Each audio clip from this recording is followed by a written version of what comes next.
नमस्कार। आज हम सरकारी बैंकों यानी पीएसबीज की एक काफी महत्वपूर्ण स्कीम पर बात कर रहे हैं। जी। ये है अनुकंपा नियुक्ति योजना। हमारे पास है वित्त मंत्रालय का 5 अगस्त 2014 का एक सर्कुलर जो इसकी पूरी जानकारी देता है। हाँ, ये काफी जरूरी सर्कुलर है। आज का मिशन है ये समझना कि ये स्कीम असल में क्या है, किसके लिए है और प्रक्रिया क्या है इसकी। बिल्कुल। ये उन परिवारों के लिए जानना शायद बहुत जरूरी हो सकता है जिन्होंने अचानक कमाने वाला सदस्य खो दिया हो। तो चलिए देखते हैं इसमें क्या है। हाँ, शुरू करते हैं। तो सबसे पहले ये योजना जो है ये किन बैंक कर्मचारियों के परिवारों के लिए है? देखिए, ये योजना सिर्फ पक्के मतलब स्थायी कर्मचारियों के परिवारों के लिए है। अच्छा, स्थायी? हाँ, परमानेंट एम्प्लॉइज। और 2 स्थितियों में लागू होती है। या तो कर्मचारी की नौकरी के दौरान मृत्यु हो जाए, इसमें आत्महत्या भी शामिल है, दुखद है पर शामिल है, या फिर कोई गंभीर स्वास्थ्य कारण हो। कैसा स्वास्थ्य कारण? मतलब ऐसी स्वास्थ्य समस्या जिसके कारण वो 55 साल की उम्र से पहले ही रिटायर होने को मजबूर हो जाए और इसे एक मेडिकल बोर्ड को प्रमाणित करना होता है। अच्छा, मेडिकल बोर्ड से सर्टिफाइड? जी हाँ, और यहाँ कर्मचारी का मतलब साफ है, सिर्फ परमानेंट स्टाफ, मतलब कॉन्ट्रैक्ट वाले या अस्थायी, वो सब इसमें नहीं आते। समझ गया। और देखिए, यहाँ सबसे महत्वपूर्ण बात ये है कि स्कीम का जो मूल उद्देश्य है वो है उस परिवार को तत्काल मतलब फौरन वित्तीय संकट से उबारना जो बेसहारा हो गया हो। हाँ, ये फौरी मदद वाली बात आपने सही पकड़ी। एकदम तुरंत जरूरत पूरी करना। अच्छा, और ये आश्रित परिवार सदस्य में कौन-कौन आते हैं? किसे माना जाएगा आश्रित? इसमें कर्मचारी के पति या पत्नी हो सकते हैं। अच्छा। या फिर बेटा या बेटी जो पूरी तरह उन पर निर्भर हों। इसमें कानूनी तौर पर गोद लिए बच्चे भी शामिल हैं। अच्छा। और अगर कर्मचारी अविवाहित थे तो उनके भाई या बहन भी हो सकते हैं, पर शर्त वही है कि वो पूरी तरह कर्मचारी पर ही निर्भर रहे हों। ठीक है।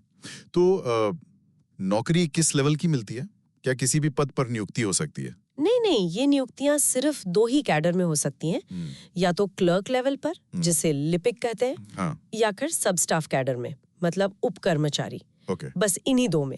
ओके। हाँ, और ये भी जरूरी है कि जो आवेदक है उसके पास उस पद के लिए जो न्यूनतम योग्यता चाहिए वो तो होनी ही चाहिए। अच्छा, क्वालिफिकेशन तो चाहिए। हाँ, वो जरूरी है। लेकिन यहाँ कुछ महत्वपूर्ण छूटें भी दी गई हैं। छूटें? कैसी छूटें? जैसे आमतौर पर बैंक भर्ती के लिए लंबी प्रक्रिया होती है ना? IBPS परीक्षा होती है या एम्प्लॉयमेंट एक्सचेंज से नाम आता है। हाँ। तो अनुकंपा नियुक्ति के मामले में ये सब लागू नहीं होता, इससे छूट है।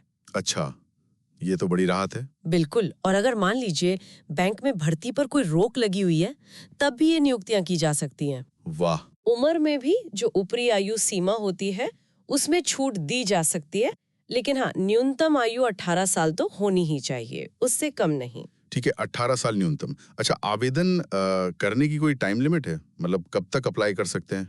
देखिए, आमतौर पर तो नियम ये है कि घटना के यानी मृत्यु या मेडिकल रिटायरमेंट के 5 साल के अंदर आवेदन पर विचार किया जाता है। 5 साल, ठीक है। हाँ, लेकिन सर्कुलर ये भी कहता है कि बैंक चाहे तो बहुत पुराने मामलों पर भी विचार कर सकता है। अच्छा। हाँ, पर बहुत ही सावधानी के साथ, क्योंकि बात वही आ जाती है, अगर कोई परिवार इतने सालों तक, मान लीजिए 5 साल से ज्यादा, अपना गुजारा कर पाया, तो शायद ये माना जा सकता है कि उन्हें वो तत्काल वाली जरूरत शायद उतनी नहीं है। हाँ, पॉइंट तो है। तो ऐसे जो पेचीदा मामले होते हैं उनमें फैसला फिर बैंक का बोर्ड लेता है, काफी सोच विचार के बाद। समझ गया। तो ये फिर से वही बात पुख्ता करता है कि स्कीम का मूल सिद्धांत है फौरन राहत देना। बिल्कुल। अच्छा, एक और सवाल। अगर परिवार में पहले से कोई और कमाने वाला सदस्य है, तब क्या होगा? क्या तब भी नौकरी मिल सकती है? हाँ, ये एक अच्छा सवाल है। मिल तो सकती है, लेकिन ये ऑटोमेटिक नहीं है। अच्छा। इसमें बैंक की जो सक्षम प्राधिकारी है, मतलब कॉम्पिटेंट अथॉरिटी, उनकी पूर्व स्वीकृति लेनी पड़ती है। और वो स्वीकृति कैसे देते हैं? वो पहले पूरी जांच करते हैं। परिवार की वित्तीय स्थिति क्या है, कितने लोग निर्भर हैं, परिवार की संपत्ति कितनी है, देनदारियां यानी कर्ज कितना है, और जो सदस्य कमा रहा है उसकी अपनी आय कितनी है, उसकी अपनी क्या जिम्मेदारियां हैं। इन सब बातों को ध्यान में रखकर ही वो फैसला लेते हैं। काफी गहराई से जांच होती है मतलब। बिल्कुल। यहाँ ये सुनिश्चित करने की कोशिश होती है कि स्कीम का कोई गलत फायदा ना उठा ले। क्योंकि देखिए, कई बार ऐसा भी हो सकता है ना कि परिवार में कोई कमा तो रहा है पर वो शायद बाकी सदस्यों की मदद नहीं कर रहा हो। हाँ, ये भी मुमकिन है। तो हर मामले को उसकी असलियत में देखना बहुत जरूरी है। सही बात है। अच्छा, और अगर कोई कर्मचारी लापता हो जाए तो मिसिंग पर्सन के केस में? हाँ, उसके लिए भी प्रावधान है। अगर कोई कर्मचारी लापता हो जाता है तो कम से कम 2 साल बीत जाने के बाद परिवार वाले नौकरी के लिए अनुरोध कर सकते हैं। 2 साल बाद? जी, लेकिन इसमें कुछ शर्तें हैं। पहली तो ये कि पुलिस में एफआईआर दर्ज होनी चाहिए। ओके। दूसरी ये कि पुलिस कंफर्म करें कि व्यक्ति का कोई अता पता नहीं चल पा रहा है। और तीसरी, बैंक को भी लगना चाहिए कि मामला वास्तविक है, कोई गड़बड़ नहीं है। हाँ, और ये उन पर लागू नहीं होगा जो लापता होने के 2 साल के भीतर ही रिटायर होने वाले थे या फिर जिन पे कोई धोखाधड़ी या इस तरह की गैर कानूनी गतिविधियों का शक हो। अच्छा। और यहाँ भी ये समझना जरूरी है कि नौकरी मिलना कोई अधिकार नहीं बन जाता। ये फिर वही बात है, हालात और खाली जगह यानी वैकेंसी पर निर्भर करेगा। हाँ, ये वैकेंसी वाला पॉइंट कितना महत्वपूर्ण है, ये बहुत जरूरी है। देखिए, ऐसा नहीं है कि जितने आवेदन आए सबको नौकरी दे दी जाएगी।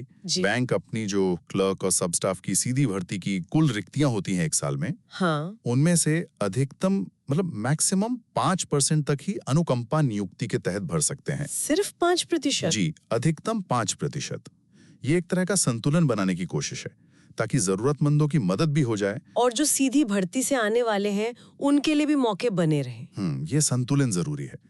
अच्छा, मान लीजिए नौकरी मिल गई जी, तो क्या उसके बाद भी कोई शर्तें होती हैं? हाँ, बिल्कुल होती हैं। एक बहुत जरूरी शर्त है, जिसे भी इस स्कीम के तहत नौकरी मिलती है उसे एक लिखित में वचन देना होता है, एक अंडरटेकिंग। कैसा वचन? कि वो परिवार के जो बाकी आश्रित सदस्य हैं उनका सही तरीके से भरण पोषण करेगा, उनकी देखभाल करेगा। और अगर वो न करे तो फिर उसकी नियुक्ति समाप्त भी की जा सकती है अगर बाद में ये पाया जाता है कि वो अपनी जिम्मेदारी नहीं निभा रहा है। ये तो बहुत अहम शर्त है। जी हाँ, और एक और बात, सीनियरिटी के मामले में उस व्यक्ति की वरिष्ठता उस साल सीधी भर्ती से आए बाकी सभी उम्मीदवारों से नीचे रखी जाती है। अच्छा, मतलब वो सबसे जूनियर माना जाएगा उस बैच में? हाँ, एक तरह से। ठीक है। तो कुल मिला के अगर हम देखें तो ये योजना जो है ये सरकारी बैंकों के कर्मचारियों के परिवारों के लिए एक बहुत महत्वपूर्ण सुरक्षा कवच है। हाँ, एक सेफ्टी नेट जैसा। बिल्कुल, सेफ्टी नेट, खासकर तब जब उन पर अचानक कोई ऐसी वित्तीय मुसीबत आ पड़ती है। ये सामान्य भर्ती नियमों से हटकर मदद का एक रास्ता देती है।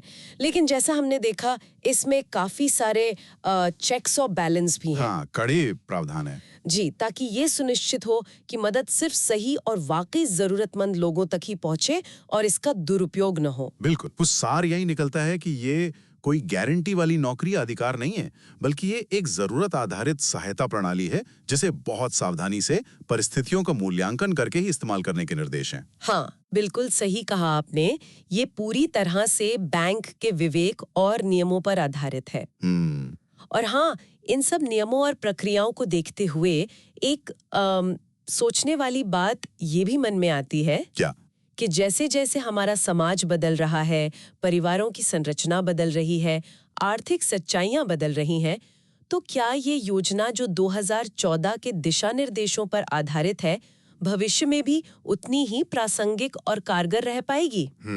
या इसे भी वक्त के साथ कुछ बदलावों की जरूरत पड़ेगी? ये एक विचारणीय प्रश्न है।